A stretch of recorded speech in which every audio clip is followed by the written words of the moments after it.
संत रामपाल जी महाराज एक ऐसे महान संत जिन्होंने अपनी सतभक्ति, तत्व ज्ञान, करुणा और सेवा के बल पर समाज में नई मिसाल कायम की है। संत रामपाल जी महाराज की अगुवाई में उनके सभी सतलोक आश्रमों से समाज कल्याण के अद्भुत कार्यों ने समाज को सुनहरे भविष्य की एक नई उम्मीद दिखाई है। संत रामपाल जी महाराज से नाम दीक्षा लेने के बाद लाखों लोगों की लाइलाज बीमारियां जैसे कैंसर, एड्स आदि ठीक हुई।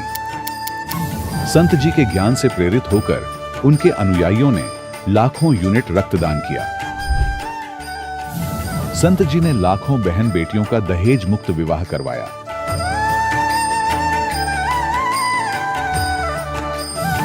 संत जी ने लाखों लोगों का नशा छुड़वाया, करोड़ों उजड़े परिवार बसे। संत जी के आश्रमों में समागम के दौरान निःशुल्क नेत्र चिकित्सा, दंत चिकित्सा प्रदान की जाती है। संत रामपाल जी महाराज द्वारा समय समय पर पर्यावरण संरक्षण के उद्देश्य से बड़े स्तर पर वृक्षारोपण किया जाता है। संत जी ने जरूरतमंदों को तत्काल राहत पहुंचाने के लिए एम्बुलेंस सेवा शुरू की। संत जी अपने अनुयायियों को देहदान के लिए प्रेरित करते हैं, जिससे मानवता की सेवा और चिकित्सा क्षेत्र में सुधार हो सके। संत रामपाल जी महाराज के सभी आश्रमों में हर रोज निःशुल्क भंडारा आयोजित किया जाता है, जहां हर वर्ग, हर जाति और हर धर्म के लोग एक साथ बैठकर भोजन करते हैं।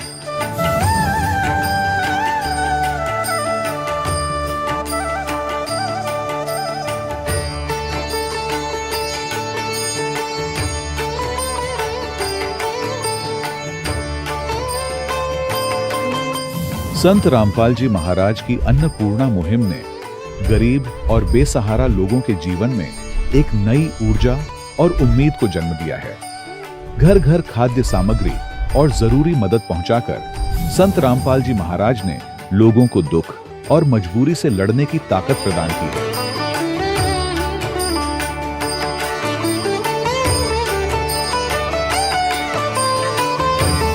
संत रामपाल जी महाराज द्वारा गरीब लोगों के लिए घर बनवाने का अद्भुत कार्य एक ऐसी मिसाल कायम कर रहा है जो सदियों सदियों संत जी की उदारता और दया भावना के तौर पर जाना जाएगा।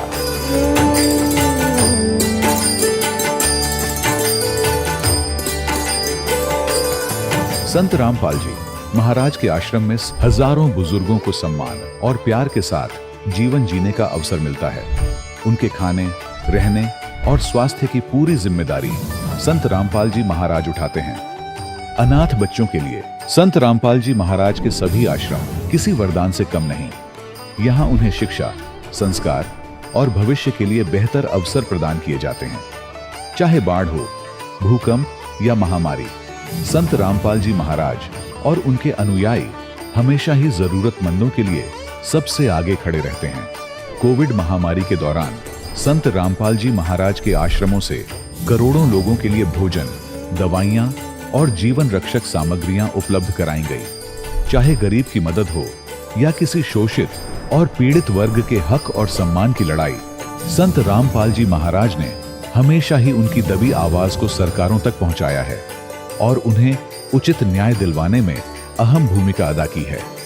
समाज में आध्यात्मिक और सामाजिक मूल्यों के प्रति जागरूकता लाने में संत रामपाल जी महाराज हर कदम पर मानवता के सच्चे सेवक साबित हुए हैं। संत रामपाल जी महाराज का जीवन हमें सिखाता है कि सच्ची सेवा वही है जो निस्वार्थ भाव से की जाए।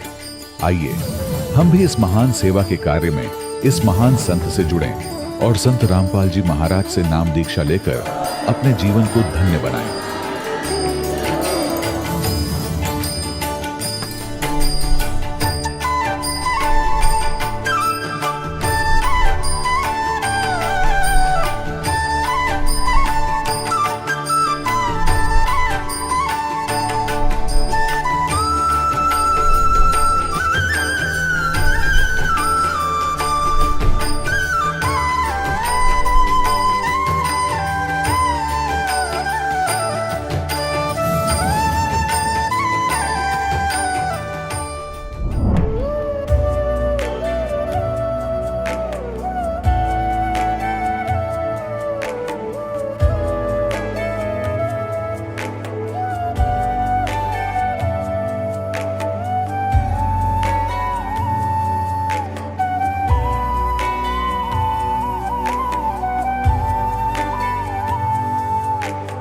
कौन ब्रह्मा का पिता है, कौन विष्णु की मां, शंकर का दादा कौन है, हमको दे बता।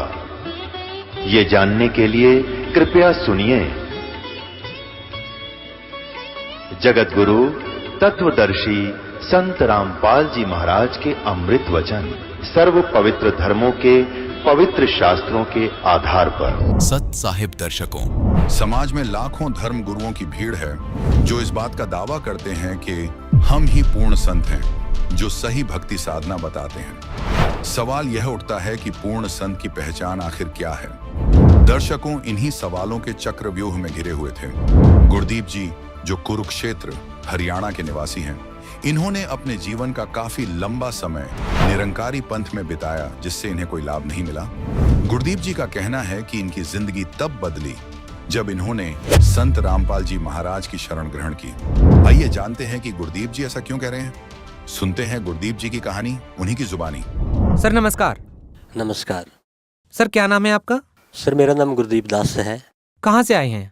सर, मैं डिस्ट्रिक्ट कुरुक्षेत्र तहसील पिहेवा के गांव धनीरामपुरा में रहता हूँ। संत रामपाल जी महाराज जी से नाम दीक्षा कब लिया आपने? सर, संत रामपाल जी से मैंने सन 2004 में नाम लिया, नवंबर में। संत रामपाल जी महाराज की शरण में आने से पहले क्या भक्ति साधनाएं करते थे आप? सर, संत रामपाल जी की शरण में आने से पहले मैं बचपन से ही, जैसे कि हमारे माता पिता निरंकारी पंथ से जुड़े हुए थे और वही साधना बचपन से मुझे मिली वो कर रहा था। सत्संग वगैरह अटेंड करता था, सेवा करता था। उसके अलावा हमारे पास में ही उरनाया गांव में, वहाँ शिव का मंदिर है, वहाँ भी जाता था और उसके अलावा गुरुद्वारा वगैरह में भी आता जाता रहता था। जो साधनाएं आप करते थे, उन सभी साधनाओं को करने से आपको क्या लाभ मिले?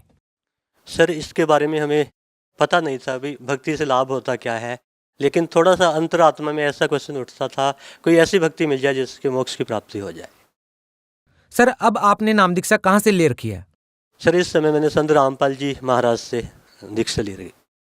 कहा जाता है कि गुरु नहीं बदलना चाहिए, गुरु बदलना पाप है। पहले आपने किसी और पंथ से नाम दीक्षा ले रखी थी, अब आपने संत रामपाल जी महाराज जी को गुरु बना लिया। सर, क्या कहना चाहेंगे इस बारे में आप? सर, एक ये झूठी धारणा है कि गुरु नहीं बदलना चाहिए। जैसे कोई आदमी बीमार हो जाता है तो उसका इलाज उस डॉक्टर से नहीं हो पाता तो दूसरे डॉक्टर पर जाता है, और इस धारणा पे वो चिपका रहे कि डॉक्टर को नहीं बदलना तो मर जाएगा। इसी प्रकार ये मोक्ष का मार्ग है, और इस मोक्ष के मार्ग पर हमें पता लग रहा है कि वहाँ मोक्ष नहीं हो सकता, तो हमें गुरु बदल लेना चाहिए। हम आपसे ये भी जानना चाहेंगे कि संत रामपाल जी महाराज की शरण में आप कैसे आए? सर, संत रामपाल जी की शरण में परमात्मा की कृपा से ही मैं आया। सर, बचपन में मेरी अंतरात्मा में ऐसा क्वेश्चन उठता जो पवित्र शास्त्र गीता जी है, इसमें कोई ऐसा ज्ञान है जिससे मोक्ष हो सकता है। जैसे 8वीं में 10वीं क्लास में पढ़ता था स्टूडेंट लाइफ में, तो मेरे मन में आता था कि गीता जी में कोई ऐसा रहस्य है जिससे मोक्ष की प्राप्ति हो सकती है। और परमात्मा की कृपा से ही हमारे गुरुदेव संत रामपाल जी की लिखी हुई एक पुस्तक गहरी नज़र गीता में हमें प्राप्त हुई। उसमें जब पढ़ा तो देखा जो हम निरंकारी पंथ में कर रहे हैं उससे टैली नहीं करता वो भक्ति, तो इसलिए थोड़ा स्टंट भी हुए, अलर्ट हुए भी ये भक्ति तो मोक्ष नहीं दे सकती, तो हमने संत रामपाल जी की शरण को ग्रहण किया। सर, हम आपसे ये जानना चाहेंगे कि संत रामपाल जी महाराज जी से नाम दीक्षा लेने के बाद आपको क्या लाभ मिले? सर, संत रामपाल जी की शरण में आने के बाद हमें सैकड़ों लाभ हुए। अगर आपको बताना शुरू करूंगा तो शायद इतना टाइम नहीं आप दे पाओगे, लेकिन जो मेन में लाभ मैं आपको बताता हूँ। सबसे पहला लाभ तो ये हुआ कि मुझे नौकरी मिली, जिसकी कि मुझे आस नहीं थी कि मुझे नौकरी मिलेगी। आज परमात्मा ने मुझको UHB में असिस्टेंट इंजीनियर बनाया है, ये परमात्मा की कृपा से है। दूसरा लाभ ये हुआ मुझे सर कि मेरी मैरिज 2000 में हुई थी। 4 साल तक वो निरंकारी पंथ में साधना करते हुए मुझे पुत्र की प्राप्ति नहीं हुई, संतान नहीं मिली थी, और 3 बार भक्तमती के पेट में जो बच्चा था वो डिस्ट्रॉय हो जाता था। लेकिन जब संत रामपाल जी की शरण में आए तो नाम लेने के बाद हमें पुत्र रत्न की प्राप्ति हुई। ये पुत्र रत्न की प्राप्ति मुझे संत रामपाल जी की शरण में आने के बाद दूसरा ये लाभ हुआ। तीसरा लाभ सर मुझे ये हुआ कि परमात्मा ने मुझे जीवन दान दिया। आश्रम है गुरुदेव का, वहाँ पे गए हुए थे। जब गुरुजी से आशीर्वाद लेने गए तो गुरुजी कहने लगे, बेटा दर्शन के लिए जल्दी जल्दी आया करो। तो मेरी बुद्धि इतनी मोटी थी, मैं समझ नहीं पाया कि परमात्मा संत रामपाल जी क्या कह रहे हैं। मेरे मन में था मैं 1 हफ्ते या 15 दिन के बाद चला जाता हूँ तो बहुत ज़्यादा मैं तो दर्शन कर रहा हूँ, तो समझ नहीं पाया उस बात को। उसके 1 हफ्ते के बाद मैं इस्माइलाबाद, यहाँ एक कस्बा है पेवा के पास, वहाँ से आ रहा था। तो मुझे था 7 बजे का रात का टाइम था, भी जाके ना संध्या आरती करनी है। तो अंधेरा था, मोटर बाइक पे था सर मैं, आगे से एक शराब पी हुई थी एक आदमी ने, वो स्कूटर पे था, उसकी स्कूटर की लाइट भी नहीं थी। वो तो उस समय पता लगा, बस उससे टकरा गया मैं, और 70 की स्पीड मेरी मोटरसाइकिल की थी, उसकी पता नहीं कितनी होगी, तो मैं हाईवे पे 20 फुट ऊपर, जैसे फुटबॉल उछलती है वैसे उछल गया। उसके बाद परमात्मा की कृपा से ऐसा हुआ कि नीचे आता आता मैं उसकी स्कूटर पे गिरा, नीचे वो आदमी, उसके ऊपर मैं गिरा, और स्कूटर है जो उसकी स्लाइड कर रही है अपोजिट डायरेक्शन में, 7 फुट तक स्लाइड करती गई।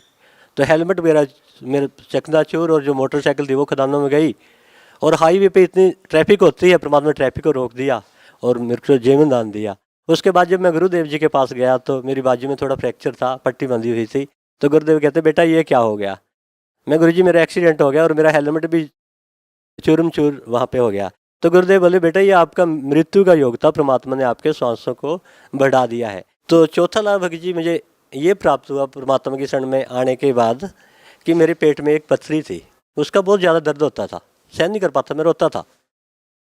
तो एक भगत था हमारे पास, रामदास भक्त, वो कहने लगा, भक्तों के दर्द होगा तो ऐसा तो नहीं हो सकता। हम डॉक्टर के पास गए अल्ट्रासाउंड कराने के लिए, डॉक्टर भी 45 मिनट लगा रहा, वो भी नहीं खोज पाया भी क्या चीज़ है। उसके बाद आज तक 5 साल होने के मुझे कोई पेट का दर्द नहीं हुआ। परमात्मा की शरण में आने के बाद एक मेरे साथ और घटना जो घटी, हमारे घर में, हमारे आंगन में एक अमरूद का वृक्ष था, सारा सूख चुका था, उसकी एक टहनी बिल्कुल थोड़ी सी जिसमें 10 पत्ते थे वो हरी थी। तो उधर गुरुजी का सत्संग मैं सुन रहा था, जीवा दत्ता का, जो कि भ्रूंच शहर में गुजरात के रहते थे। परमात्मा को पाने का उन्होंने एक फार्मूला बनाया था कि परमात्मा कैसे मिलते हैं। भी ये फार्मूला बनाया था भी ये सूखी टहनी जो मैंने धरती में गाड़ दी है ना, जिस परमात्मा की शरणामत से ये सूखी टहनी हरी हो जाएगी वो परमात्मा होगा। तो मेरे मन में आया, परमात्मा तो आज भी वही है जो उस समय था, तो इस अमरूद को पे भी कृपा कर दो, मैं इसके अमरूद होंगे ना आपकी शरण में लेके आऊँगा। तो आज भक्त जी वो अमरूद हरा का भरा है, लाल अमरूद, उसको इतने अच्छे लगते हैं, भक्त खाते हैं ना, वो कहते हैं इस लोक के अमरूद नहीं है, ये किसी दूसरे लोक के, वो परमात्मा की कृपा से मिले। ऐसे ऐसे भक्त जी कई लाभ हुए। जैसे एक बार कोई जरूरी डॉक्यूमेंट था, मैंने अपनी उसमें रखा हुआ था अलमारी में, तो मैं उसको ढूंढ रहा था, मुझे नहीं मिला, 3 बार ढूंढ चुका था। मैंने ना दंडवत प्रणाम किया गुरु जी को, मैं, परमात्मा आज आप रक्षा करना, ये जरूरी है, मुझे मिलना चाहिए, नहीं तो मेरी भक्ति में खंडन आएगा, चिंता बनेगी। तो तीसरी बार जब अलमारी को खोला, परमात्मा ने उस फाइल को सबसे ऊपर रख दिया। 3 बार प्राप्त करने से प्रयास नहीं मिला, चौथी बार परमात्मा की कृपा से सबसे ऊपर मिला। ऐसे ऐसे हजारों चमत्कार परमात्मा कर चुका है। सर, हिंदुस्तान में बहुत सारे धर्मगुरु हैं, संत रामपाल जी महाराज जी से ही नाम दीक्षा क्यों लिया आपने? सर ये क्वेश्चन आपने काफ़ी महत्वपूर्ण पूछा। गुरु तो बहुत हैं, लेकिन हमें आज तक गुरु जी के बारे में पता नहीं था भी असली गुरु कौन होता है और नकली कौन होता है। किसी भी गुरु को परखने के लिए कोई कसौटी होती है, कोई मापदंड होता है जिसपे उस गुरु को परख सकते हैं। आज तक हमें ज्ञान नहीं था, धार्मिक गुरुओं के शरण में तो गए हुए थे, लेकिन हमें ज्ञान नहीं था कि गुरु को परखना कैसे होता है। गुरु जी संत रामपाल जी के शरण में आने के बाद हमें पता लगा भी सच्चा गुरु क्या होता है। जैसे कि गीता जी के 16वें अध्याय में बताया है असली गुरु के बारे में, कहता है अर्जुन जो शास्त्र विधियों को त्याग कर भक्ति में मनमाना आचरण करता है, ना उनको कोई सुख, ना कोई सिद्धि, ना कोई परम गति। इसलिए भक्ति में तेरा क्या कर्तव्य है, क्या अकर्तव्य है, इसके लिए शास्त्र प्रमाण है, और तो शास्त्र विहित ही कर्म कर। तो अब हमें पता लगा हम तो शास्त्रों से बाहर चल रहे थे। तो ये ज्ञान शास्त्रों के अनुसार आज संसार में कोई नहीं दे रहा। एक तो ये कारण है कि गुरु जी के शरण में आया। फिर उसके बाद जो मंत्र बताए गीता जी के 7वें अध्याय के 23वें श्लोक में, ओम तत्सत इति निर्देशे ब्रह्मणे त्रिविधि स्मृत है ब्रह्मण तेन वेदा च यज्ञ च विहिता पुरा। भी परमात्मा की प्राप्ति के लिए 3 ही मंत्रों का निर्देश है, ओम तत्व सत। जैसे गुरुदेव संत रामपाल जी ने बताया कि ओम तो खुला मंत्र है, तत्व सत कोड में है। आज वर्ल्ड में कोई भी ऐसा गुरु नहीं है कि तत्व सत को बता सके। ओम लेवल तक का भी कोई संत नहीं जिसको पूरी नॉलेज हो कि ओम की भक्ति के साथ क्या टर्म कंडीशन लागू होती है, कैसे किया जाता है, 5 तरह के यज्ञ चलते हैं। तो गीता जी में बताया गया है कि ओम मंत्र जिस परमात्मा का मंत्र है वहाँ से तो भक्ति की शुरुआत है, आरंभ करनी है। आज ये जितने भी ये संत महात्मा है कोई भी ओम की भक्ति नहीं दे रहा, तो इसलिए संत रामपाल जी के शरण में आया। ऐसे ऐसे और भी कारण है। गीता जी के 4th अध्याय के 34 श्लोक में बताया है, तत्विधि प्राणी पेतन परिप्रश्न ज्ञानी ज्ञानम तत्वदर्शिनीम उपदेशयंती। मोक्ष का मार्ग तो तुझे तत्वदर्शी संत के पास ही मिलेगा, उससे विधि पूछना। तो जितने भी ये संत थे, अगर ये पूर्ण संत होते तो तत्वदर्शी संत अपने नाम के साथ लगवाते। अब कोई मेडिकल स्टोर की दुकान है तो मेडिकल स्टोर तो उसके ऊपर लिखा होगा ना। अब डॉक्टर की दुकान तो डॉक्टर लिखेगा, किराने की दुकान तो किराना लिखेगा। जिस संत के पास ये भक्ति विधि थी वही तो लिख सकता। आज तक किसी भी संत ने तत्वदर्शी संत नहीं लिखा। तो ये गुरु वही गुरु हैं जो 4th अध्याय के 34 श्लोक में लिखा है, तत्वदर्शी संत। तो गुरु जी पहली बार इस कलयुग में जहाँ तक है भी अपने नाम के साथ तत्वदर्शी संत लिख रहे हैं, इसलिए संत रामपाल जी के शरण में हम आ गए। कुछ लोगों की धारणाएं हैं कि संत रामपाल जी महाराज सभी धर्मगुरुओं की निंदा करते हैं। सर क्या कहना चाहेंगे? सर उनको इस चीज़ का ज्ञान नहीं कि गुरु जी निंदा कर रहे हैं या परोपकार कर रहे हैं। अब कोई आदमी सच्चाई बोलता है, अगर अज्ञानता के कारण उसको निंदा कहता है तो उसका दुर्भाग्य है। निंदा किसको कहते हैं इसकी डेफिनेशन लोगों को नहीं पता। जैसे कोई स्कूल में टीचर पढ़ा रहा है, उसने न्यूमेरिकल जैसे गुरुदेव बताते हैं गलत कर दिया, दूसरा टीचर उसी समय पर आ जाता, वो देखता है इसने गलत किया हुआ है, तो उस टीचर का क्या फर्ज बनता है, अभी आपने ये गलत किया है, प्लीज सेट इट राइट। अगर वो टीचर उस समय चुप रहता है तो वो पाप कर रहा है। लेकिन गुरु जी जो ये संत जितना भी भक्ति मार्ग बता चुके हैं उसको टैली कर रहे हैं सदग्रंथों से, वेदों से, कुरान शरीफ से, और ऐसे संत जिन्होंने परमात्मा को पाया उनके ज्ञान से। और इनका ज्ञान उनके साथ टैली नहीं होता। गुरु जी इनको लताड़ रहे हैं, आपकी भक्ति मार्ग सही नहीं है, तो इनको टैली तो कर लेना चाहिए ना। अगर ठीक है तो इसका जवाब दे, क्यों नहीं दे रही है। लेकिन ये भोले वाले जो हमारे भक्त आत्मा है उनको ये ऐसे भरमा देते हैं कि ये संत निंदा करता। वास्तव में ये संत निंदा नहीं कर रहे, ये सच्चाई बोल रहे हैं। और सच्चाई कड़वी होती है नीम की तरह, जो इसको खा गया ना उसके रोग दूर हो जाते। सर आप लोगों को धर्मशास्त्र के बारे में इतनी गहरी रुचि कैसे है? सर ये सारा ज्ञान गुरु संत रामपाल जी की कृपा से प्राप्त हुआ, उनका दिया हुआ ज्ञान हम बता रहे हैं। जैसे गुरु जी बताते हैं कि हमारे पवित्र चारों वेदों में, गीता जी में नहीं, गुरु ग्रंथ साहब में भी, जैसे गीता जी में बताया आपका मोक्ष 3 मंत्रों से होगा, इसी प्रकार साम वेद के 822 नंबर पेज पे भी लिखा है, मनीषी भी कबीर परिकोष आशीष दत्त त्रितस्य नाम है। जो परमात्मा जब धरती पर आते हैं ना, जीवात्मा के उद्धार के लिए 3 नाम देते हैं। जो क्या करते हैं, जनन शरणिंद्र से वायु संख्यान वर्जन, उसको जन्म और मृत्यु के रोग से निकाल देते हैं, उसको पवित्र करते हैं और उसको सतलोक ले जाते हैं। यही बात सतगुरुदेव ने हमें बताई कि कुरान शरीफ में भी लिखी हुई है। सूत फुरकानी सूरा नंबर 42 आयत नंबर 1 में एन सीन कप, ये 3 मंत्र हैं। यही बात गुरु ग्रंथ साहब पवित्र शास्त्र में बोली गई है 1328 नंबर पृष्ठ पे, पवित्र गुरु ग्रंथ साहब के। अग्नि बिंब पवंदी बाणी 3 नाम दे दासा, ते तस्कर जो नाम न लियो मर मर पचे 50। तो ये संत गुरु जी का जो नाम है, गुरुदेव ने जो हमें दिया है, वो नाम ऑथेंटिक है। तो जो भक्त समाज आज आप जैसे कहते पढ़े लिखे नहीं हैं, उनके बच्चे घर में पढ़े लिखे हैं, उनके बताने से उनको इस मार्ग को समझकर भक्ति के मार्ग पर लग जाना चाहिए, जिससे उनका भी उद्धार हो और जो पढ़े लिखे हैं उन सब का उद्धार हो। सर जो लोग आज भी संत रामपाल जी महाराज जी से जुड़ना चाहते हैं वो संत रामपाल जी से कैसे जुड़ सकते हैं? सर जो लोग संत रामपाल जी से जुड़ना चाहते हैं, आज टीवी चैनल पे आजकल गुरुदेव के सत्संग आ रहे हैं, उनके नीचे येलो कलर की पट्टी आती है, उसमें मोबाइल नंबर होते हैं, उन पे संपर्क करके आप जैसे जिला वाइज सदगुरु जी ने नामदान देने का आदेश दिया, वहाँ पे जाके अपना उद्धार करवा सकते हैं भक्तात्मा। सर भगत समाज को क्या संदेश देना चाहेंगे आप? सर भक्त समाज को संदेश तो नहीं, करबद्ध होकर हम प्रार्थना ही कर सकते हैं कि आज तक जितने भी हमारे हिंदुस्तान में इस कलयुग में संत हैं, किसी को भी परमात्मा के बारे में नॉलेज नहीं, परमात्मा कौन है जिसका ऑथेंटिक प्रूफ ये दे सकें। जबकि गीता जी के 8वें अध्याय के 9वें श्लोक में लिखा है, कवियम पुराणम अति सीताराम अचिंत्य वर्णन आदित्य वर्णन प्रशस्ते। वो परमात्मा जब यहाँ धरती पर आता है तो एक कवि का रोल करता है। उस परमात्मा की भक्ति करनी चाहिए और इसी बात का समर्थन हमारे वेद भी करते हैं। हमारे ऋग्वेद में मंडल नंबर 9 में बताया गया है, कबीर गिरबी काव्ये ना कबीर संत सो में पवित्रम अतियेति रेबन। वो कवियम जो कवि रूप में परमात्मा यहाँ धरती पर आता है, अपनी कबीर वाणी के माध्यम से, अपनी कविताओं के माध्यम से अपनी भक्तात्माओं को पवित्र करता है और उसको यहाँ प्रसिद्ध कवि की उपाधि दे दी जाती है, जिसके बारे में गीता के 8वें अध्याय के 9वें श्लोक में कवियम बोला है, उसको यहाँ कवि की उपाधि दे दी जाती है। लेकिन वो परमात्मा वास्तविक रूप में तृतीय धाम की उस स्थायी भूमि पर एक संत रूप में विराजमान है, एक सिंहासन पर वो परमात्मा है। आज तक जितने भी संत थे उनको ये नहीं पता परमात्मा कौन है। कोई परमात्मा को साकार कह रहा है, कोई निराकार है कह रहा है, किसी ने आज तक नहीं बताया कि परमात्मा कबीर है, जिसको कि गुरु संत रामपाल जी ने शास्त्रों के आधार पर सिद्ध कर दिया।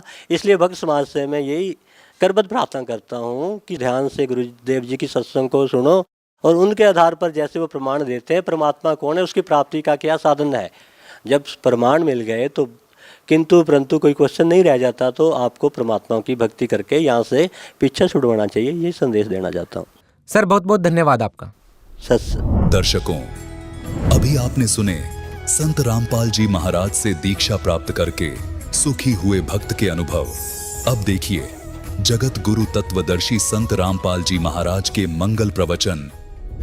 रविदास जी को तो वहां बैठा लिया अपने साथ और परमात्मा पहुंच गए सतलोक में। संदेश कर दिया वहां से कि तैयार करो। पहले बैलों से यातायात होती थी क्योंकि रास्ते नहीं थे, ना बैल गाड़ी चला करती थी। बैल आगे पीछे चलते थे एक दूसरे का रस्सा बांधकर, और बैलों के ऊपर जैसे गधों के ऊपर थैले रखते हैं ऐसे बैलों के ऊपर कमर पे थैले रख के ये बंजारे यानी व्यापारी लोग व्यापार किया करते थे। किसी में जैसे 100 बैल हैं, 100 बैलों में मनमाने एक मन वजन 1.5 मन तो डाल ही देते थे। तो कोई शक्कर डाल रहा है, कोई चावल ला रहा, तो ऐसे लाते थे पहले। इनको बंजारे बोलते थे। बंजारे यानी जो बनज करते हैं, जो सौदागर होते हैं, उनको उसमें बंजारा कहते थे। और बंजारों के लिए साधन ये बैल ही होते थे। बैलों के ऊपर सामान रख कर आते जाते थे, जिस कारण से परमात्मा ने एक बंजारे का रूप बनाया, केशव नाम रख लिया और सतलोक में गए। आदेश पहले दे दिया था कि सामान बनाया बैलों के ऊपर, उन जीवात्माओं को आदेश दिया। अब यहां आप देखते हो कि परमात्मा का सारा ही उसका लोक है, और वहां जाके भगवान ने 9 लाख बैलों पर बड़ा सामान रखा, और वो खाना खिलाने वाले सेवादार भी ऊपर से आए बंजारे बन के। और काशी में आगे 1 सेकंड में, 1 पलक में, गरीबदास जी ने लिखा है 1 पलक इतनी होती है, सतलोक से नीचे उतर गए सारे के सारे, और इतनी दूर से फिर चलते हुए आ रहे। बिल्कुल समय पर वहां लगा कर टेंट तंबू और भंडारा शुरू कर दिया। सिकंदर लोधी दिल्ली का बादशाह जो परमात्मा के से बहुत प्रभावित थे, उनको बहुत से सुख दिए थे। शेख तकी नाम का एक धार्मिक गुरु था, और वो सिकंदर लोधी दिल्ली के बादशाह का खास धर्म गुरु था, जो कबीर परमात्मा का विशेष विरोधी था। तो उसने एक चिट्ठी सिकंदर लोधी दिल्ली के बादशाह को भी दे दी थी कि आपको आपके गुरुजी बुला रहे, भंडारा कर रहे। अब उस चिट्ठी को पाके वो भी पहुंचे। वहां जाकर देखा भंडारा चल रहा था। शेख तकी ने यह सोचा था कि आज कबीर काशी छोड़ के भाग गया होगा, और ये सिकंदर लोधी उसकी घनी महिमा सुनाता है दुनिया को, इसको भी पता चल जाएगा और इसकी आस्था उससे हट जाएगी। और शेख तकी इसी ताक में रहता था, किसी प्रकार राजा का मन उससे हटे और मेरी तरफ जुड़ा रहे। ईर्ष्या थी उसको। जब वहां जाकर देखा भंडारे चल रहे हैं, कोई खा रहा है, कोई लड्डू, जलेबी, कचौड़ी, पकौड़ी, दही बड़े, जो कुछ मांग रहे, जो खाद्य पदार्थ होती है, खांड, घी देसी, हलवा, पूरी और खीर, चावल, सब कुछ बना कर टेंटों के अंदर से भक्त ले जा रहे हैं और बांट रहे हैं। अब शेख तकी ने तो सोचा था वहां कोई नहीं मिलेगा, उसको गाली देते पाओगे लोग इकट्ठे होकर, और वहां जय जयकार हो रही। वक्त भंडारा देखा तो कबीर जी जैसा था, ऐसा स्वादिष्ट और ऐसी व्यवस्था के देखी न सुनी। पास बैठो को सबको जहां बैठे हुए भोजन मिल रहा है, और चलते हैं जब एक दोहर एक मोहर वो साथ मिल रही है। अब शेख तकी की तो मासी मरगी, वो तो बैठ गया पेट कलेजा पकड़ के, क्यों तो अब भी नहीं भागा। अब सिकंदर लोधी ने पूछा कि ये कौन व्यवस्था कर रहा है, तो खाने वालों ने बताया कि एक टेंट में बैठा व्यक्ति वो व्यवस्था कर रहा है। वहां परमात्मा दूसरे रूप में बैठे थे, एक सेठ के रूप में, बंजारा, केशव नाम रख के। सिकंदर लोधी ने कहा जी प्रणाम। अखां जी प्रणाम, आओ। सिकंदर लोधी ने पूछा कि आप कौन हो? मेरा नाम केशव है राजन। आप कबीर जी के क्या लगते हो? सिकंदर लोधी ने प्रश्न किया। केशव ने कहा कि मैं उसका पगड़ी बदल मित्र हूं, वो मेरा यार है, और उसने मेरे पास एक चिट्ठी डाली थी कि मित्र एक छोटा सा भंडारा करना है, कुछ सामान लेते आएगा। तो उसके आदेशानुसार मित्र के लिए मैं ये भोजन भंडारा करवा रहा हूं। अब शेख तकी ये सुना कि ये तो न्यू कह रहे छोटा सा भंडारा है, इसको 18 लाख व्यक्ति भोजन खा रहे, उसका तो और घड़ों पानी गिर गया। तो फिर सिकंदर लोधी ने पूछा कि भगवान कहाँ है, कबीर साहब कहाँ है, वो नहीं आए क्या?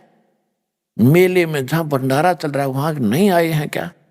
तो केशव रूप में बैठे परमात्मा ने कहा, जब उनका दास बैठा है, उनका मित्र बैठा है, मालिक के आएंगे जब आ जाएंगे, उनका मूड होगा, हम जो आदेश था हम उसका पालन कर रहे हैं।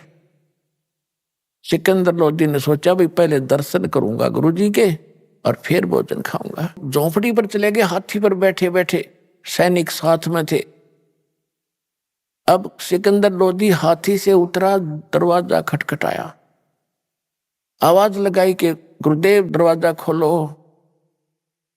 अब रविदास जी ने कहा कि महाराज वो तो यहां भी आगे दिखे। परमात्मा बोले भाई कोई बात ना, बेइज्जती कर लेंगे, दरवाजा नहीं खोलेंगे जब तक पार बसाओगी। दूसरी बार फिर कहा कि परवरदिगार दरवाजा खोलो। परमात्मा ने पूछा कौन है भाई? कि आपका दास सिकंदर दिल्ली से आपके दर्शनार्थ आया है, दर्शन करना चाहता हूं। तब परमात्मा ने कहा कि राजन आज ये दरवाजा नहीं खुला है, मैं तो बेइज्जती कर दी ने, ये मुझे जीने नहीं देंगे।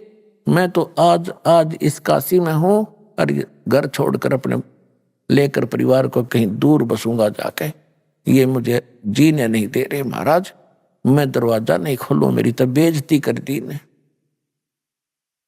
सिकंदर लोधी कहने लगे भगवान आप मुझे नहीं बहका सकते, आप किसी और को बहका सकते हो, मैं आपको खूब जान चुका हूं।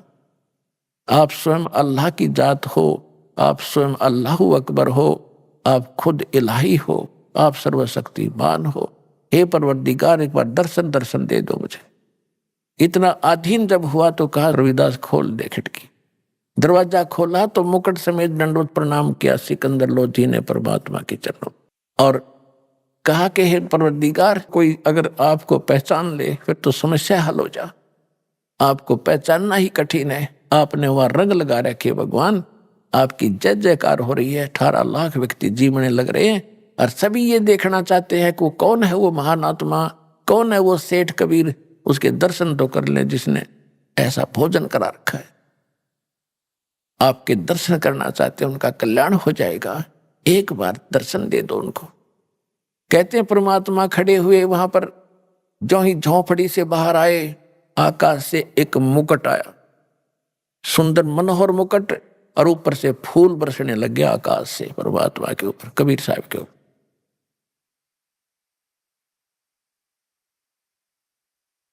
सिकंदर लोधी ने हाथी पर बैठाया परमात्मा को और साथ में रविदास जी को। रविदास जी चमर कर रहे थे परमात्मा कबीर जी के ऊपर, ये सफेद सफेद ये पूछ सी होती, इसको चमर बोलते हैं। तो सिकंदर लोधी ने प्रार्थना करके दिया, हे भक्त मुझे भी सेवा दे दो, आप तो रोज ही सेवा करते हो। तो वो चंवर लेकर के सिकंदर लोधी कबीर भगवान के ऊपर चंवर कर रहा है और हाथी पर बैठे सभी आ रहे हैं। मेले में प्रवेश हो गए जहां भंडारा चल रहा था, लोग देख रहे हैं कौन है कबीर की। वो आ गया कबीर जिसके सिर पे मुकुट है और जिसपे ये सिकंदर लोधी सेवा कर रहा है। सब देखकर जय जयकार कर खड़े होकर देखे, क्यों मालिक के दर्शन से ही खुशी हो। अब सब जगह जय जयकार हो रही है। सारे मेले में घूम के फिर एक तंबू में से जहां दूसरे रूप में मालिक बैठे थे केशव रूप में, वहां से एक सेवादार गया और हाथी पर बैठे भगवान से प्रार्थना की कि हे परवरदिगार आपको आपका मित्र केशव याद कर रहा है। तो उससे हाथी से उतरकर सिकंदर लोधी और भगवान और रविदास जी तीनों उस टेंट में आगे जहां पर वो केशव बैठे थे। देखते ही देखते टेंट में जब गेट में प्रवेश किया था, लंबा चौड़ा टेंट था, उसमें एक तख्त अपने आप आकर लग गया। उसके ऊपर जैसे आप इनमें फिल्मों में देखते हो ना, टीवी में अपने आप ऐसे बन जाते एक सेकंड में, ऐसे ओरिजिनल तख्त उसके ऊपर गद्दे बिछ के, उसके ऊपर बहुत सुंदर चद्दर आगे, उसके चारों तरफ हीरे और पन्ने लजवारात ऐसे जड़े गए चमक रहे।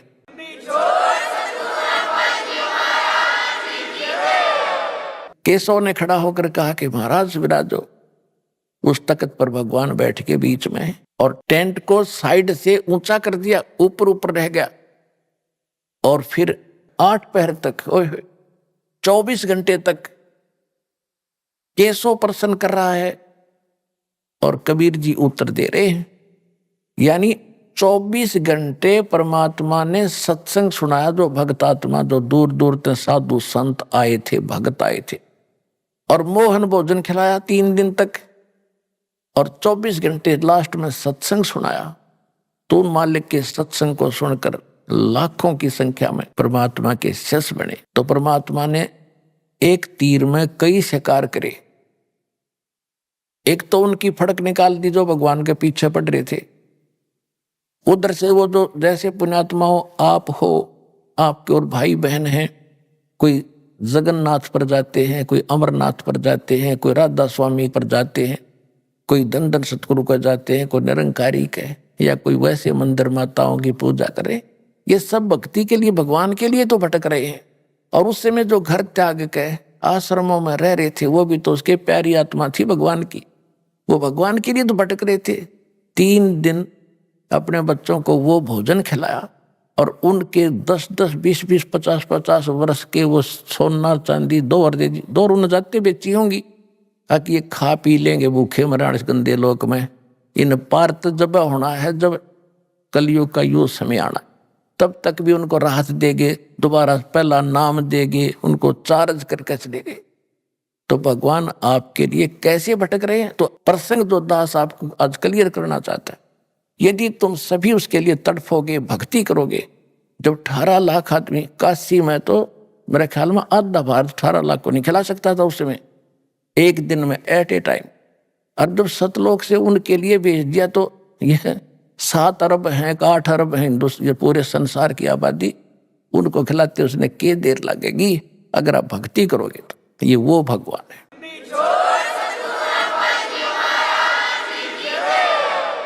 तो परमात्मा ने लिखा कि एक बार फिर सतयुग जैसा माहौल होगा यहाँ पर। जैसे सतयुग में सुख होता था, तो वो आएगा कहाँ से? आपकी भक्ति के कारण आपको भगवान सतलोक से भेजेगा और यह सारे ठाठ करेगा। कोई चिंता, कोई टेंशन उस भगत को नहीं रहेगी जो सच्चे दिल से भगवान की भक्ति करेगा। कबीर साहब की यह सत भक्ति।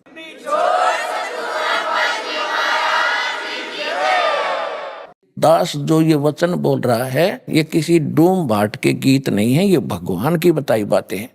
और अभी आपको इतना लाभ नहीं मिल रहा है, इसका कारण ये है कि अभी आप इतने दृढ़ नहीं हुए हो और इतनी भक्ति नहीं कर पाते हो जितनी मालिक चाहते हैं। क्योंकि सबसे पहले मर्यादा, आप यहाँ से जाते हो, गांव में, घर में कोई ना कोई समस्या ऐसी काल पैदा करवा देता है, आपका नाम खंड हो जाता है। और परमात्मा कहते हैं, अनंत कोट बाजी तहां मन रचे सकल ब्रह्मंड, गरीब दास में क्या करूं यो काल करे जीव खंड। परमात्मा गरीबदास महाराज जी को, उस प्यारी आत्मा को बता रहे हैं कि गरीबदास जी कि मैं इतना समर्थ हूं, मैंने सारे ब्रह्मांड रच रखे।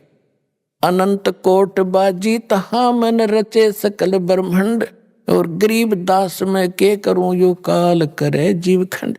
कि ये काल मेरे से इनको तोड़ लेता है, इनका नाम खंडित करा देता है। यदि ये नाम पर डटे रहे तो न सारे सुख दूं, न मोक्ष दूं, तो अंत में भगवान भी दुखी हो जाता है कि मैं क्या करूं, ये खंडित करवा देता कोई न कोई बकवास करवा के, फिर मैं नहीं कर सकता, इनको कोई लाभ नहीं दे पाता, जिस कारण इनको अविश्वास हो जाता है। फिर ये मुझसे दूर चले जाते हैं और फिर तो सदा दुखी रहना ही रहना है इनको, मेरे से दूर होकर के फिर सुख कैसा। तो पुण्यात्माओं, सबसे बड़ा काल ने अब ये जाल फैला रखा है कि आपका नाम खंडित करा देता है। फिर आपको आपत्ति आनी है, से नाम भी ले रखा है, फिर अविश्वास हो जाता, वहां भी गया था, मुझे कोई लाभ नहीं मिला, चलो कहीं और धक्के खा ले। तो फिर तो धक्के ही धक्के यहाँ से जाने के बाद। लेकिन इस ज्ञान के बाद आपको ऐसा विश्वास हो जाएगा जैसे काग जहाज का, फिर सूझ जाए और डठोर। तो दास आपको पहले ज्ञान कराता है, फिर आपको नाम देता है और फिर आपको समाधान भी देता है, फिर आपका मोक्ष ऐसे होगा।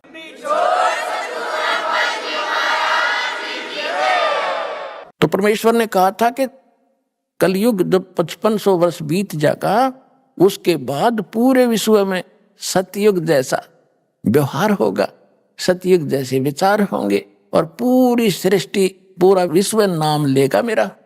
और मेरे बच्चों को फिर लाखों करोड़ों अरबों की संख्या में, खरबों की संख्या में अब परमात्मा पार करेगा। आप दृढ़ता से लगे रहना दास के विचारों पर विश्वास करके। ये भगवान के विचार।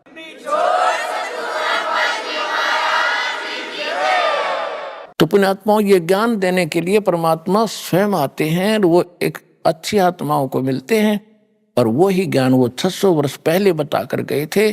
और आज हमारे सदग्रंथों में ज्यों का त्यों विद्वान पाया। और जिनको हम विद्वान मानते थे वो सारे डल व्यक्ति थे, डफर थे, उनको कह ख का पता नहीं था, जो हमें इतने दिन लेट कर दिया। अब किसी की बातों में नहीं आना, प्रत्यक्ष देखो ज्ञान को, प्रमाण देख करके और फिर अपना कल्याण कराओ, अपने बच्चों का कल्याण कराओ।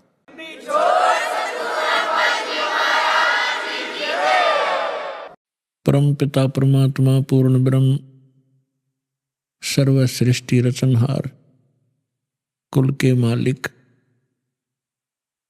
सभी आत्माओं के जनक परम पिता परमेश्वर कबीर जी की असीम रजा से आप सभी पुण्यात्माएं ये सत्संग सुनने के लिए उपस्थित हुए।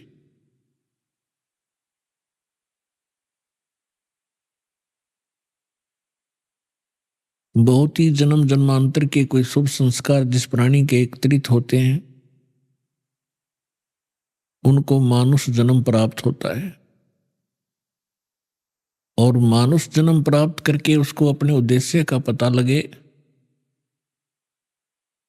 ऐसी पुण्यात्माएं बहुत ही कम हुआ करती हैं। क्योंकि परमात्मा की जानकारी संत दिया करते हैं, महात्मा बताया करते हैं। जो ज्ञान परमेश्वर ने स्वयं आकर ज्ञान दिया था वो यथार्थ ज्ञान था और वो हमारे तक पहुंचा नहीं। उसके विपरीत पूरे मानव समाज को, पूरे विश्व में यहाँ के भगवान ने, यहाँ के मालिक ने, स्वामी ने, सरपुरुष ने सबको भ्रमित कर रखा है।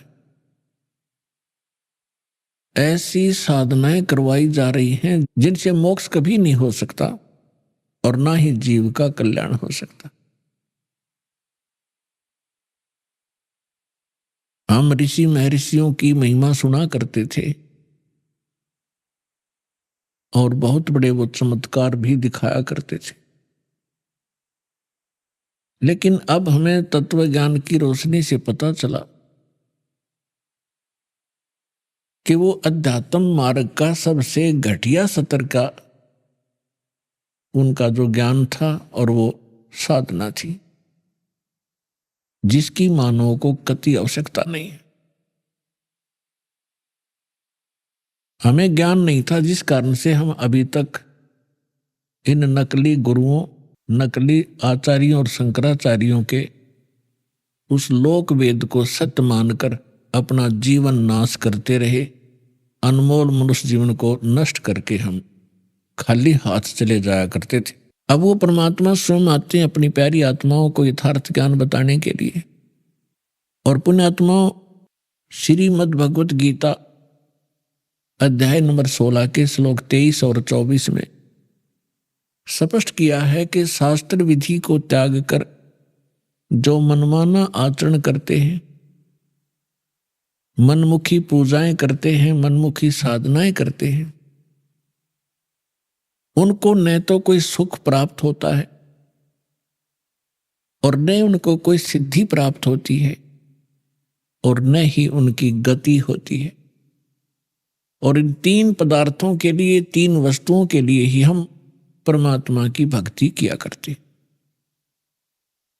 शास्त्र विधि अनुसार साधना कौन सी है, उसका प्रमाण कहाँ है,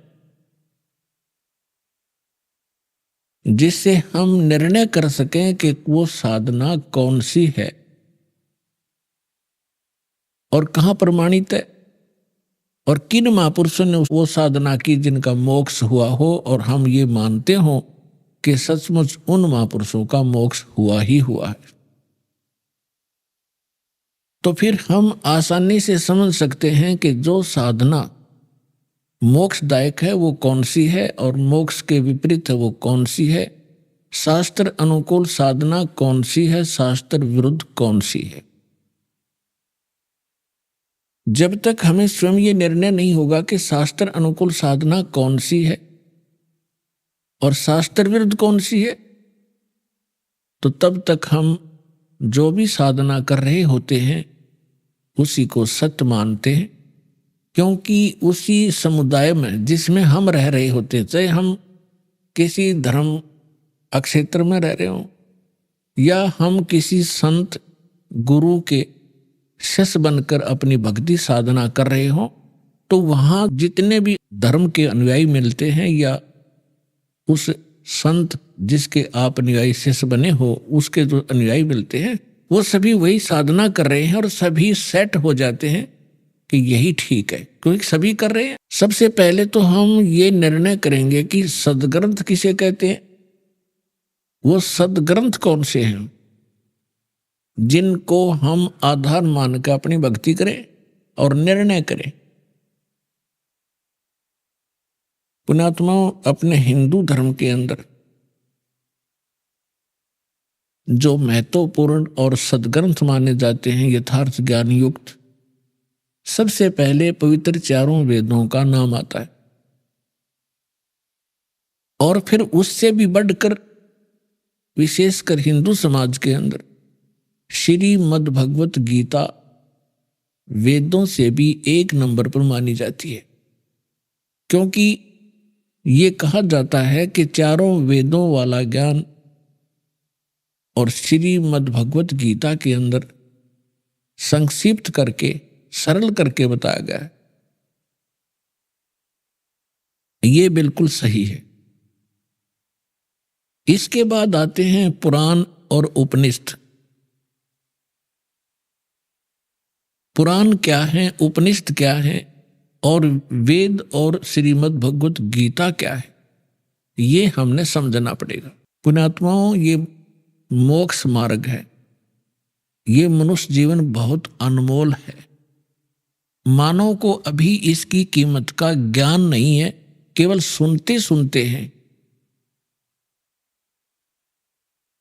कि मानुष जन्म बड़ी मुश्किल से प्राप्त होता है, बड़ा सुदुर्लभ है और इसको ऐसे व्यर्थ नहीं करना चाहिए। लेकिन इस तत्व ज्ञान से आपको वास्तविकता का पता चलेगा कि सचमुच ये कितनी कीमत है इसकी। और जिस समय आप इस तत्व ज्ञान के आधार से मनुष्य जीवन की कीमत को समझोगे, जिस प्रकार अब भारत का या पूरे विश्व का बच्चा बच्चा ये चाहता है और सभी समाज भी चाहता है कि बेटे और बेटियां सभी शिक्षा ग्रहण करें और कितना ही पैसा हमारा लगे ये शिक्षित हों। और कितनी महंगी शिक्षा हो चुकी है, हम फिर भी गरीब से गरीब व्यक्ति भी ये सोचता है कि अपने बच्चों को पढ़ाऊं ताकि इनका जीवन सफल हो। आप देख रहे, आपके समक्ष है। और दास ने वो जमाना देखा है जिसमें इस पढ़ाई की कोई कीमत नहीं थी, वैल्यू नहीं थी, और घर से धक्के तो पकड़ पकड़ टीचर लाया करते छोटे बालकों को, उनके घर वालों को समझा बुझा के। तो वो समय भी देखा था, क्योंकि उस समय इस शिक्षा की महिमा का, शिक्षा के गुण का ज्ञान नहीं था। और फिर इस जो भौतिकवाद में ज्ञान हुआ, अब पता चला कि बच्चा शिक्षित हुआ, बड़ा अधिकारी बन गया या कोई कर्मचारी बन गया, उसका ठीक गुजारा हो गया, तो सभी ने स्पीड पकड़ दी और सभी शिक्षित हुए। अब परमात्मा की लीला को आप धीरे धीरे समझोगे। ये सारी लीला करी कबीर भगवान ने, इस परमेश्वर ने, कि एक बार मेरे बच्चे अक्षर ज्ञान युक्त हो जाए। और आप देख रहे हैं, क्योंकि दास का तो इस मार्ग में सारा विचार इधर रहता है। सन 1994 में दास को दीक्षा देने का आदेश प्राप्त हुआ था पूज्य गुरुदेव जी से। तब तक ये कोई मीडिया विशेष नहीं था, ऑडियो कैसेट होती थी, बस यहीं तक सीमित थे। अब देखते ही देखते कमाल कर दिया, कितने अच्छे इलेक्ट्रॉनिक चैनल बन गए, मोबाइल बन गए कितनी अच्छी क्वालिटी के, जिसमें चिप डाल लो, 100 घंटे का सत्संग, 50 घंटे की फिल्म, परमात्मा की सीडी यानी सत्संग की, देखो कहीं बैठ के। डीवीडी बन गई, सीडी बन गई, सीडी प्लेयर बनवा दिए दाता ने। तो पुण्यात्माओं, जो दास कहना चाह रहा है कि आपने जिस प्रकार शिक्षा में अपना समर्पण किया, बच्चों को फ्री भी छोड़ दिया, 15-20 वर्ष के बच्चे तुम पढ़ो और खूब धन भी लगाते हो और समय भी पूरा देते हो, किस लिए? एक 2 रोटी के लिए। और जितने बच्चे आज पढ़ रहे हैं, जिनमें से 2% ही सरकारी नौकरी ग्रहण करेंगे, 98% वो फिर वही काम करेंगे जो हमारे दादे परदादे परंपरागत करते आ रहे थे। अब इसका फायदा हमें ये हुआ कि हम शिक्षित कर दिए दाता ने, और अब शिक्षित हुए तो भगवान पहचानेंगे। तो इसी प्रकार जब आपको इस परमात्मा की भक्ति और मोक्ष की कीमत का पता चलेगा, आप सभी बुद्धिमान व्यक्ति हैं, आज वर्ल्ड के कोई बालक नहीं है, आप सभी का एकदम ऐसा यू टर्न होगा। अब आप भक्ति की तरफ, परमात्मा की तरफ, बच्चा बच्चा भक्ति करेगा, सबके हाथ में माला होगी, जेब में मोबाइल होगा तो परमात्मा की चर्चा ही चलेगी।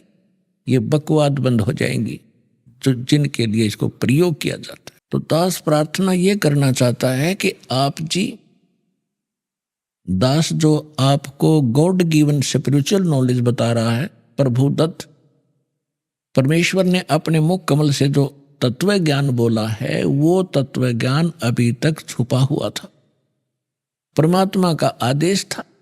जिन महापुरुषों को परमात्मा ने अपने गवाह बनाया, साक्षात्कार किया, जिन महापुरुषों ने परमेश्वर का सचखंड देखा, जहां हम रहा करते थे, जहां से आत्मा सारी की सारी जहां से आई है, जहां हम कितने सुखी थे, ना मृत्यु थी, ना वृद्धावस्था थी, युवा शरीर रहता था, किसी चीज का अभाव नहीं था, कोई गर्मी और सर्दी वहां नहीं थी, बहुत सुंदर वातावरण है। तो हम वहां रहा करते और उस सुख को हम छोड़कर यहां अगर काल ने हमारी बुद्धि इतनी जकड़ दी कि सब कुछ भुला दिया। हमने पिछले जन्म का नहीं पता हम कहां थे, कैसे थे, ऐसी मिट्टी डाल देता हमारी बुद्धि के ऊपर। ये परमेश्वर ने आकर के हमें बताया कि आप यहां के वासी नहीं हो, आप इतना कष्ट उठा रहे हो, आप सारा जीवन एक इस भौतिक सुख को प्राप्ति के लिए, संपत्ति संतान की व्यवस्था करने के लिए सारा जीवन डिवोट कर देते हो, और जब आप संसार छोड़कर जाते हो आपके साथ कुछ नहीं जाता, केवल पूरे जीवन में किए हुए पुण्य और पाप आपके साथ होते हैं। तो पुण्यात्माओं, दास आपको ये बताना चाहता है, सतर्क करना चाहता है कि दास जो आपको ज्ञान सुना रहा है, इसको बहुत ही सावधानी से सुनो और विशेष कसक से सुनो, क्योंकि जैसे बच्चा टीचर के पास पढ़ने जाता है, ट्यूशन भी लगवाता है, क्लास में भी अपना जो शिक्षा दी जाती है उसको भी ग्रहण करता है, और 1 वर्ष लगा रहता है जब जाकर उस सिलेबस को कवर कर पाता है, और फिर 20 वर्ष तक वो पढ़ कर 2 रोटी के निर्वाह के लिए उद्देश्य रखकर वो इतना कुछ समय व्यतीत करता है। और अब हम क्या उद्देश्य रखेंगे? परमात्मा प्राप्ति, भगवान की भक्ति और शिष्टाचार, नेक नीति से रहना। जैसे कोई रिश्वत लेता है, कोई मिलावट करता है, कोई 2 के 20 बनाता है, कोई चोरी करता है। तो जब हमें ज्ञान होगा कि ये हम अपने संस्कार खराब कर रहे हैं, और मिलना मिलाना वही है जो किस्मत में लिखा हुआ है। इससे ना अधिक हो सकता ना कम हो सकता। यदि हम 2-5 करके कोई 2-4 लाख रुपये की मार लिया, हाथ दाव लगा लिया अपनी नकली सूझबूझ से, तो फिर ऐसा झटका लगेगा मनमाने कोई चोरी हो जा या कोई बालक बीमार हो जा, 2-3 लाख रुपये भी लग जाए और बच्चा भी मर जाता है, तो वो पैसा तो रहा नहीं, वो पाप कर्म ज्यों के त्यों रह गए जो उस पैसे को कमाने के लिए वो तगड़मबाजी करी थी। तो जिसमें आपको ये सत्य पता चलेगा, और ये 101% सत्य है, गॉड गिवन ज्ञान है। कहते तुमने उस दरगाह का मैल नहीं देखा और धर्मराज के तिल तिल का लेखा। एक पाई पाई का हिसाब है उस सच्चे दरबार में, क्योंकि आपने वो जगह देखी नहीं, देखी है तो आपका याद नहीं। और परमात्मा का भेजा हुआ संत, उस मालिक का दास, उस परमेश्वर का कृपा पात्र, उस परमात्मा से प्राप्त ज्ञान को ही आप तक पहुंचाता है। अपनी तरफ से वो कुछ मिलावट नहीं करता। अभी आपने सुने संत रामपाल जी महाराज के मंगल प्रवचन। आइए अब सुनते हैं संत रामपाल जी महाराज से नाम दीक्षा लेकर सतभक्ति करके अद्भुत लाभ प्राप्त करने वाले अनुयायी के विचार। दर्शकों, वेदों में प्रमाण मिलता है कि वह पूर्ण परमात्मा अपने साधक के सभी रोगों को नाश कर देता है। दर्शकों, वेदों की यह बात आज सच साबित होती दिखाई देती है। उत्तराखंड की निवासी महाविद्या जी और उनके परिवार के साथ भी कुछ ऐसा ही हुआ है। महाविद्या जी के पति को ब्रेन हेमरेज और पैरालिसिस जैसी गंभीर बीमारियों ने घेर लिया था। दर्शकों, महाविद्या जी का कहना है कि मेरी जिंदगी तब बदली जब मुझे संत रामपाल जी महाराज की शरण मिली। आखिर महाविद्या जी ऐसा क्यों कह रही है? क्या वास्तव में संत रामपाल जी महाराज द्वारा बताई गई भक्ति साधना में और उनके आशीर्वाद में इतनी शक्ति है कि लोगों के असाध्य रोग समाप्त हो रहे हैं?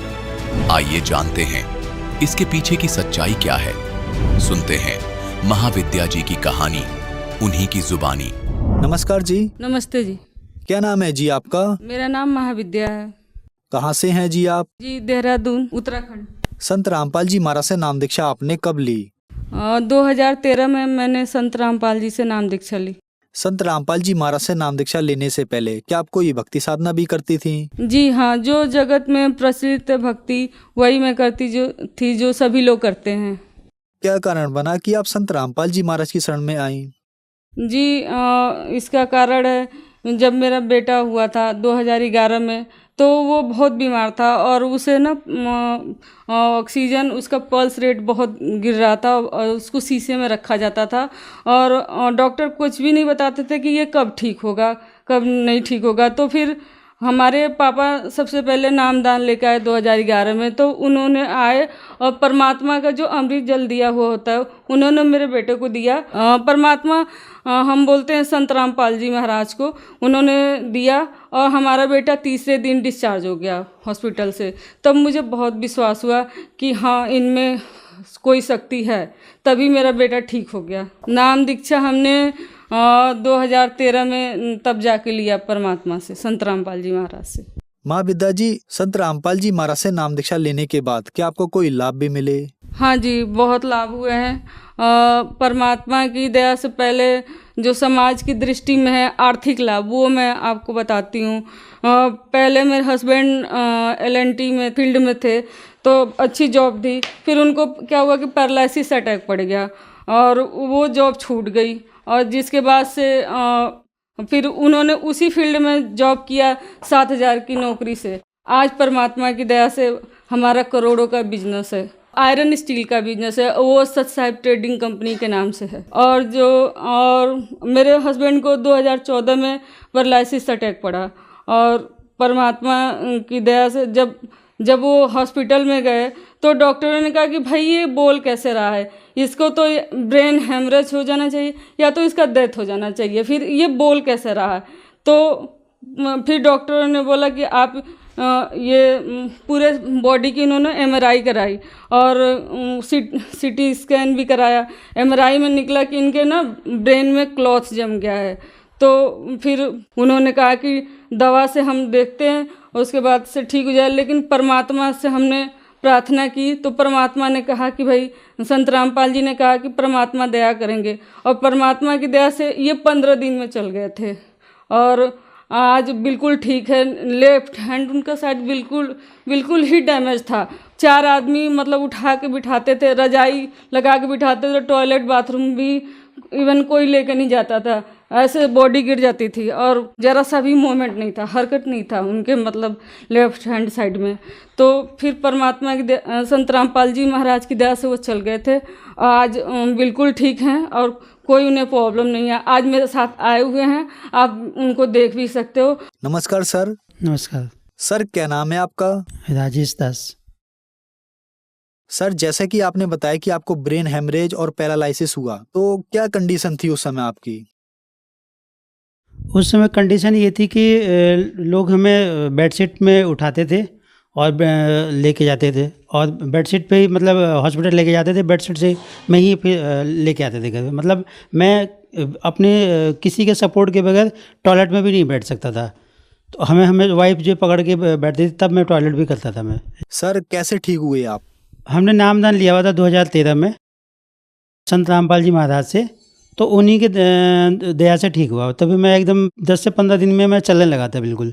आज आप बिल्कुल ठीक हैं? आज हम बिल्कुल ठीक हैं, परमात्मा की दया से हमें कोई दिक्कत नहीं है। और मेरे पास ये रिपोर्ट भी है उसका, यहाँ देहरादून के जो सबसे टॉप के डॉक्टर है, neuro surgeon doctor Mahesh Kudiyal, उनकी ये रिपोर्ट है, आप देख सकते हैं।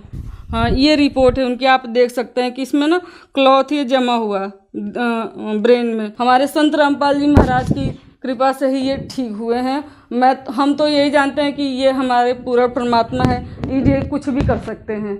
ये पैरालिसिस की एक और रिपोर्ट है, पूरे बॉडी की हुई थी MRI, जिसकी ये रिपोर्ट है, आप ये भी देख सकते हैं, ये विद प्रमाण है। महेश कुड़ियाल की ये पर्ची है, और यहाँ देहरादून के सबसे टॉप न्यूरो सर्जन हैं CMI के, और वो माने जाते हैं, और उनकी ये रिपोर्ट है, आप विद प्रूफ देख सकते हैं। पैरालिसिस तो संत रामपाल जी महाराज की दया से ही ठीक हुआ है, वरना डॉक्टर तो हमें जवाब दे गए थे कि भाई ये हमारे बस की बात नहीं है, हम नहीं ठीक कर सकते हैं। और मेरा बेटे को परमात्मा ने जीवन दान दिया, आर्थिक लाभ भी बहुत है, और परमात्मा की दया से अब आज हम सुखी हैं, कोई हमें दिक्कत नहीं है।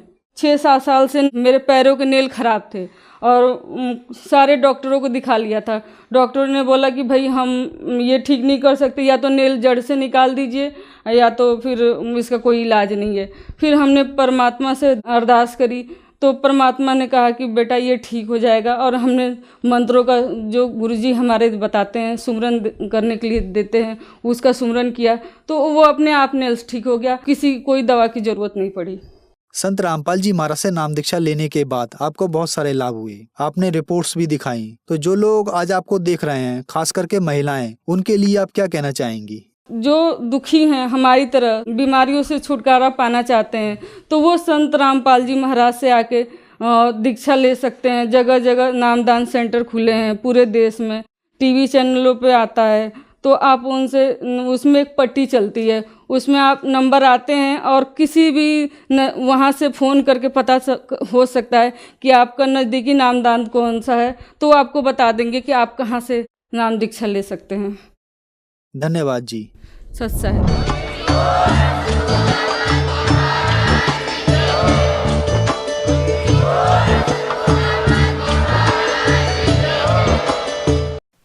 आप सुन रहे थे जगत गुरु तत्वदर्शी संत रामपाल जी महाराज के मंगल प्रवचन। अधिक जानकारी के लिए संपर्क करें।